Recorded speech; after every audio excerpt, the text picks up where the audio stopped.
welcome to a brand new edition of your program, Talking Politics with Dotun Oladipo.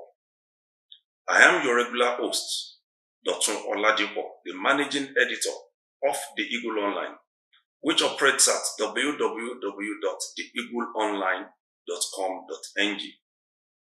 As a reminder, we still work closely with one of the fastest growing YouTube channels around the world, Newspop NG. That collaboration also extends to the Eagle Online.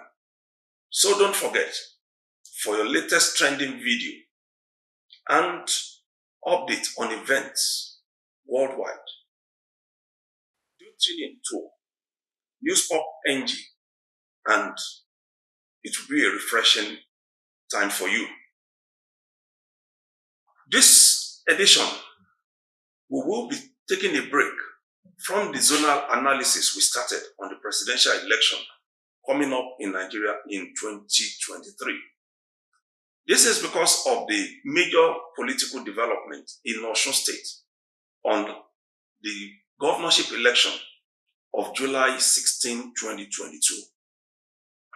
The Osun State Governorship Election Petitions Tribunal has just delivered a ruling that throughout the winner of that election, as declared by the Independent National Electoral Commission, Senator Adeleke, as the governor of Osun State. The tribunal, in a split 2-1 decision, ruled that that election did not comply substantially with the Electoral Act put in place for the country's election. However, there are some very interesting developments in that judgment which has called attention to it and which will be worthwhile looking at. What are these interesting developments? The first has to do with the use of language by the chairman of the tribunal, Justice Kume. A very funny part of it was where he referred to the unseated governor as one who wanted to thrive on the basis of an election that was faulty by doing his well-known Golololo dance. And many believe that this position and use of word by Justice Kume has taken away his neutrality in that case in which the candidate of the All Progressives Congress and then sitting governor, Adeleke Oyetola, was the main challenger in the case. So the first question is, why did the tribunal overturn that election? As reported by the Eagle Online, the tribunal, in a split 2-1 decision, nullified that election in Osogbo, the Osun State capital. The chairman of the 3-member panel, Justice Kume, who read that judgment, said the July 16, 2022 governorship election was not conducted in substantial compliance with the Electoral Act. Kume said there was indeed overvoting in 744 polling units in different local government areas, especially the areas where Adeleke had the upper hand. He said it was the duty of the tribunal to separate the valid votes from those where there was substantial proof that there was overvoting. In all, the total voided votes, based on the ruling of the tribunal, were 181,540. Of those voided votes, 112,705 were counted in favor of Governor Adeleke, while 60,056 went to Oyetola, who was unseated. INEC, it will be recalled, declared Adeleke as duly elected, having polled 403,271 votes against Oyetola's 375,027 votes. Justice Kume, in his ruling, said after the deduction of valid votes scored by the candidates from the observed overvoting, Oyetola of the APC now had 314,931 votes, while Adeleke polled 290,266 votes. Let me quote a part of that judgment by Justice Kume, where he said, "For the sake of emphasis, the total lawful votes for each of the candidates after the deduction of the invalid votes were 314,931 for the first petitioner. For the second emphasis, the total lawful votes for each of the candidates after the deduction of the invalid votes is 314,931 votes for the first petitioner and 290,266 votes for the second respondent. Consequently, the second respondent did not score a majority of lawful votes cast for the election." End of quote. And then the part where a lot of people have taken up Justice Kume in that judgment. Let me quote him again.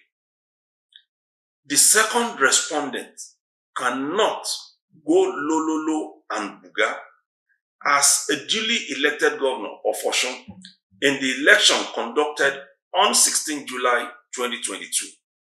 Rather, we hereby hold that the first petitioner scored a majority of lawful votes cast in the election and is hereby returned duly elected. The first respondent, that is INEC, is hereby directed to withdraw the certificate of return issued to the second respondent and issue it to the first petitioner as the duly elected governor of Osun accordingly." In that judgment, Justice Kume further said that the request of the respondent's counsel for the voters register in this disputed polling units was not correct. He also said that the declaration of Adeleke as the duly elected governor of the state was null and void. The tribunal, however, ruled that Adeleke was qualified to stand for the election despite the alleged certificate forgery because it could not be established. The tribunal also said the beavers report submitted by the petitioner as an exhibit was admitted, while the PDP's objection to the document was dismissed by the tribunal. Meanwhile, one of the judges of the tribunal, Justice B. Oguli, had a minority judgment and opinion on the matter. Justice Oguli agreed with the majority decision of the tribunal that Adeleke was qualified to contest the election. However, he said that the petitioner's witnesses did not adequately prove that there was overvoting in Beaver's machine reports. Let me quote Justice Oguli also. He said, "The issues number 2 and 3, which relates to the second ground of the petition, I, with utmost reverence, disagree with the analysis of the evidence laid by the tribunal. The evidence of PW1 was inconsistent and thoroughly shaken under cross-examination, apart from errors and inconsistency in paragraphs 33 and 37 of the written statement. We admitted specifically that Beaver's machine is the primary source of the results, which he claimed he analyzed. But he never used the Beavers to prove or analyze BVR exhibits in paragraph 5 of the written statement." End of quote. Reacting to that judgment, the governor of Osun State, in his statewide broadcast to the people, late on Friday, that is, as after the judgment was read, disagreed with that judgment and said he was going to head to the Court of Appeal. According to him, there was no ground for the nullification of his election by the tribunal. He called on the people of the state not to trouble themselves, but to maintain the peace and await the outcome of the ruling of the Court of Appeal, saying to them emphatically that he remained the governor of the state. Hear him. My good people of Osun State, we have all heard the split judgment of the governorship election tribunal. Two members of the tribunal delivered two opposing judgments. The chairman and the member 1. The member 2 did not deliver any judgment. She abstained. The chairman's judgment affirmed the claim of overvoting, while the member 1's judgment agreed with our position as captured by the beavers machine as the primary source of accreditation, data of true accreditation on the day of the election. The reality of my election as the governor of Osun State is captured in the member 1's judgment. The claim of overvoting in the chairman's judgment was unfounded. This was clearly a miscarriage of justice. I repeat, this was clearly a miscarriage of justice. Based on the above, there was no majority judgment. I repeat, based on the above, there was no majority judgment. My good people of Osun State, I am still your governor. I have the right of appeal on the chairman's judgment, and I have instructed my lawyers accordingly. You gave me your mandate. Our election remains valid, and by the grace of God, we will triumph at last. I call on you all to remain calm and go about your normal activities peacefully. Please remain law-abiding. We have strong faith in God and in our judiciary. God bless you all. God bless Osun State. And God bless the Federal Republic of Nigeria. I thank you all. Now to the second issue raised by the judgment of the tribunal as read by Justice Kume. That has to do with the bimodal voter accreditation system, which most of us know as beavers. In the past few weeks, months, and perhaps 1 year, the Independent National Electoral Commission, one of the respondents in the suit filed by former Governor Adeleke Oyetola, had been telling Nigerians that beavers is a certain basis for the conduct of free and fair elections in Nigeria. In fact, it has laid the ground for many Nigerians to have hope and believe that the upcoming 2023 elections will be free and fair because of the usage of beavers. In fact, INEC is planning a mock election in 12 wards in each of the states of the country for February 4, 2023. In that mock election, over 400 wards will be used by INEC to again dethrone the beavers. So beyond the claim by some analysts that former Governor Oyetola got the beavers records a day before he applied and paid for it, there are serious concerns going into the 2023 polls. Let us consider what INEC itself said about the beavers. The National Commissioner and Chairman of Information and Voter Education Committee of the INEC, Mr. Festus Okoye, a lawyer himself, had said at a media civil society organization's interface last year that the 2023 general election will be based on the Electoral Act of 2022, which introduced new and creative innovation into the electoral ecosystem. That interface, which was on identifying and mitigating flashpoints of electoral misinformation and disinformation, was just to assure Nigerians that the election will be free and fair because the beavers will be the basis for voting outside of the permanent voter cards, and that as soon as votes are cast at any point during that election, it will go automatically into the record of the Independent National Electoral Commission, which is a server that will hold that information. So at any point they believe is that there cannot be overvoting because the machine is recording it immediately, and there won't be any need for long hand taking of results from that election. Let's hear what Okoye said at that interface with the media and civil society organizations. He said, in furtherance of efforts to ensure free, fair, and credible elections, the Commission continues to explore the use of technology in our elections.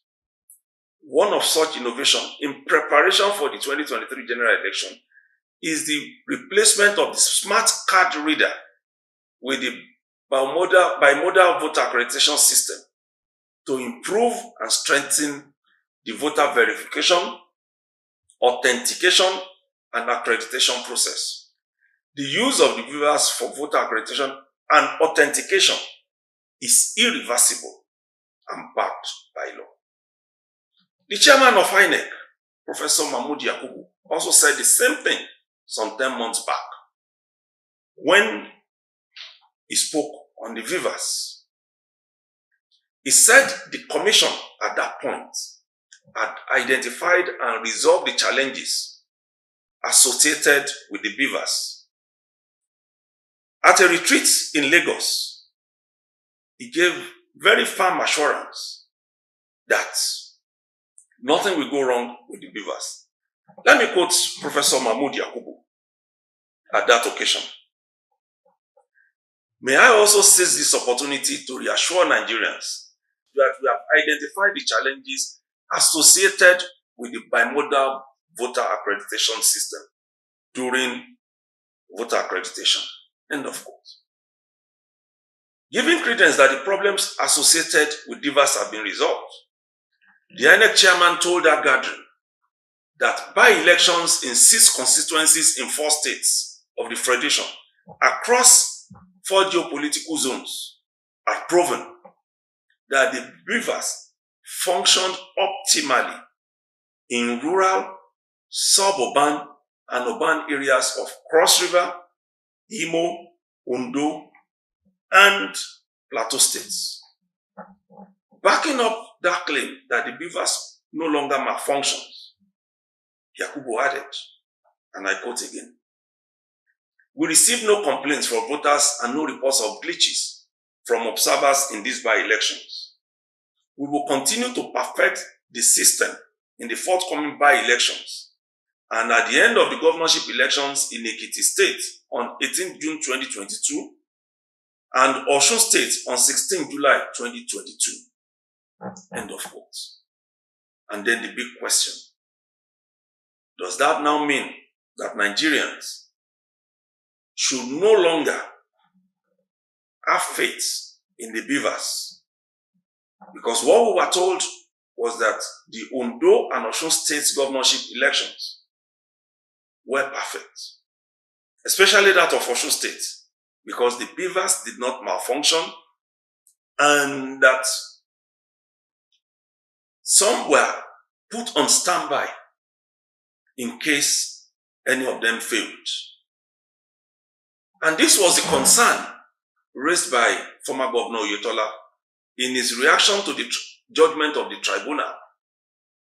Speaking in his hometown in Ragbiji, headquarters of Boripe local government area of Osun State, Oyetola said, and let me quote him, it's a bit lengthy, but let me quote him. He said of that judgment, it is a collective victory for our state and our nation's democracy. I'm happy that the judgment has resolved the controversy of July 16, 2022 governorship election. INEC is the greatest beneficiary of the judgment. It will afford them the opportunity to look at the anomalies and make necessary adjustments to prevent such mistakes again now that the general elections are coming. I thank the people of the state and supporters for standing by us for the courage and loyalty. I want to assure them that we are ready to continue to serve them. Like I've always emphasized, our decision to approach the tribunal was not to impugn on the integrity of the INEC, but to help deepen our electoral system and our democracy. I salute millions of our party faithful and Osun citizens who stood firm to weather the storm for their courage and loyalty. With this victory, we have become more energized to redouble our efforts towards ensuring victory for our presidential candidates and all our National Assembly candidates, including all the State House of Assembly candidates in the February and March elections, respectively. End of quote. And then the man who delivered what has come to now become the controversial judgment, Justice Kume, made a suggestion on which a lot of Nigerians would have missed because of the euphoria and the negatives they took away from the judgment. Justice Kume advised and suggested to the Independent National Electoral Commission that those who are going to supervise the upcoming elections should have cameras that will have clear audio attached to them, and they should be recorded at every point they are taking part in the election in order to see where the lapses came from that resulted in the overvoting, which has now raised issues surrounding the beavers. As we wind down for this episode, let me give you a reminder that you can contribute to our discourse on this program by sending us a 2-minute video or an email of not more than 500 words to Dotun Oladipo at theeagleonline.com.ng. The email again, Dotun Oladipo at theeagleonline.com.ng. And don't forget to make your contributions as civil as it can be, as we will not encourage any abusive comments on the program. Until we see again in our next edition, don't forget to subscribe to our partner YouTube channel, that is News Pop NG. It is the fastest growing and the most up-to-date in terms of trending videos and current issues. I am your regular host, Dotun Oladipo. See you soon.